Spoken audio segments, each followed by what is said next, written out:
Hari ini saya akan bincang-bincang sedikit mengenai kaki diabetes.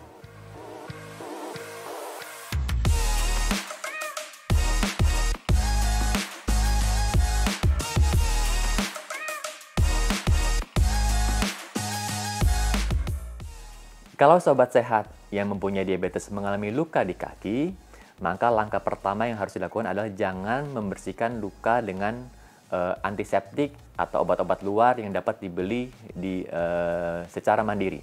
Ya, tentu dijual berbagai macam antiseptik, obat merah dan sebagainya, sebaiknya dihindari.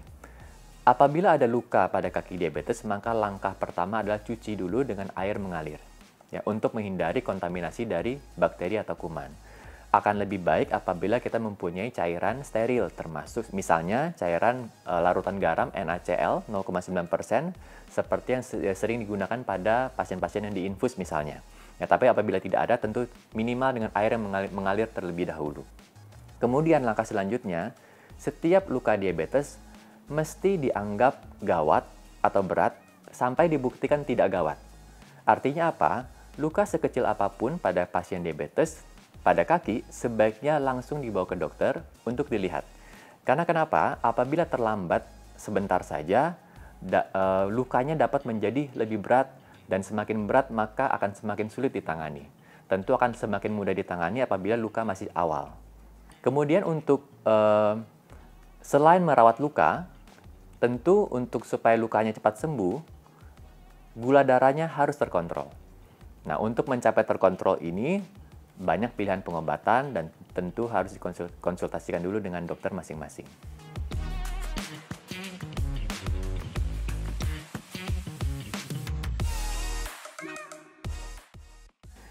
Mengapa luka diabetes perlu ditangani dengan cepat? Pertama, kita ingin menghindari amputasi. Karena apabila sudah menjadi berat, maka tindakan paling akhir untuk menyelamatkan jiwa dari pasien diabetes adalah dengan tindakan amputasi sebelum infeksinya semakin berat. Nah, salah satu indikasi perlu dilakukan amputasi adalah apabila sudah terjadi kematian jaringan. Dalam arti organ kakinya sebagian atau seluruhnya sudah menjadi kehitaman dan membusuk. Maka tidak ada cara lain selain dilakukan amputasi. Perlu diperhatikan juga penyebab dari luka diabetesnya. Kalau misalnya penyebabnya memang ada hambatan atau penyumbatan pembuluh darah yang mengakibatkan aliran darah menjadi terganggu, maka sebelum luka menjadi berat atau supaya luka cepat sembuh, aliran darahnya harus dibetulkan. Nah, cara membetulkannya berbagai macam tergantung derajat dari penyumbatan pembuluh darahnya. Bisa dengan obat-obatan terlebih dahulu, termasuk obat pengencer darah, obat-obatan yang berguna untuk membuka pembuluh darah supaya lebih lebar, atau apabila sudah sangat berat, tentu perlu dilakukan tindakan untuk membuka pembuluh darah, yaitu dengan tindakan kateterisasi, ya, sehingga sumbatannya bisa dilakukan pembalonan sehingga terbuka, atau dipasang ring atau stent sehingga jalan pembuluh darahnya menjadi paten.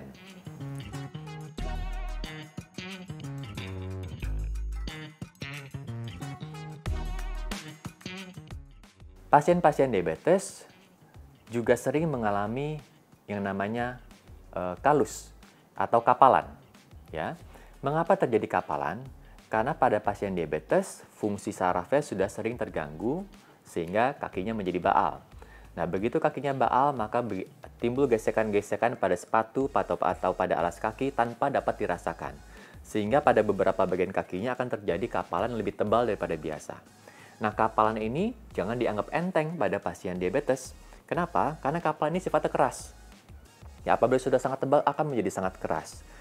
Begitu sudah keras, kita seperti berjalan dengan menginjak benda yang keras. Akibatnya apa? Akan timbul luka di bawah kapalan. Nah, jadi seringkali tampak keluar kapalannya baik-baik saja. Tapi ternyata di balik kapalannya, jaringannya sudah rusak karena tertekan terus-menerus akibat kapalan yang keras. Jadi, pada pasien-pasien diabetes dengan gangguan saraf tepi atau neuropati dan disertai kapalan, maka sebaiknya itu juga harus dikonsultasikan dengan dokter supaya kapalannya dapat ditipiskan. Begitu ditipiskan, maka tekanannya akan menjadi berkurang sehingga akan mengurangi risiko terjadinya luka sebelum luka menjadi berat.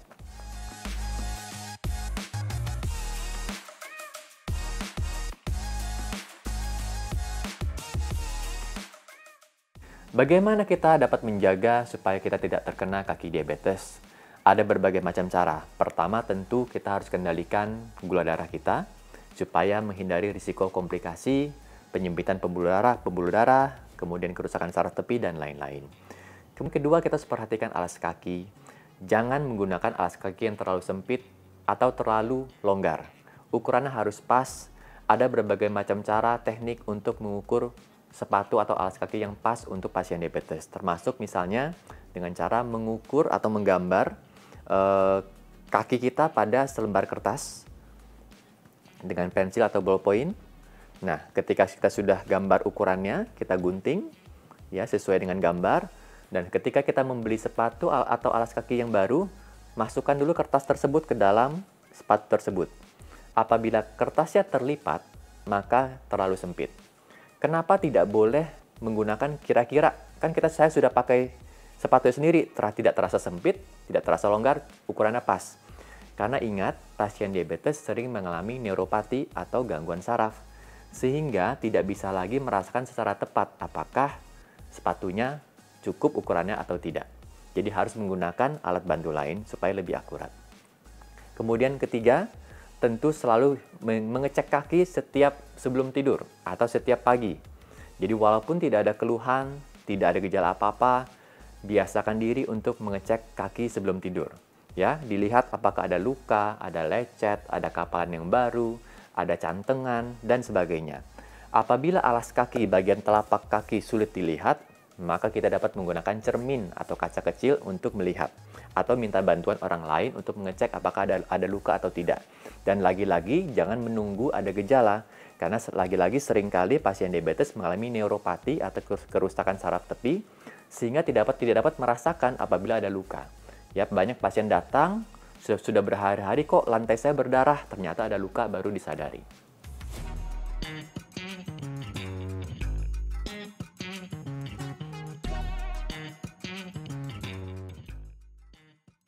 Untuk Sobat Eka Hospital yang sudah mengalami luka dengan diabetes, maka sebaiknya ingat, anggap dulu ini bisa berat, bisa berbahaya sampai dibuktikan tidak.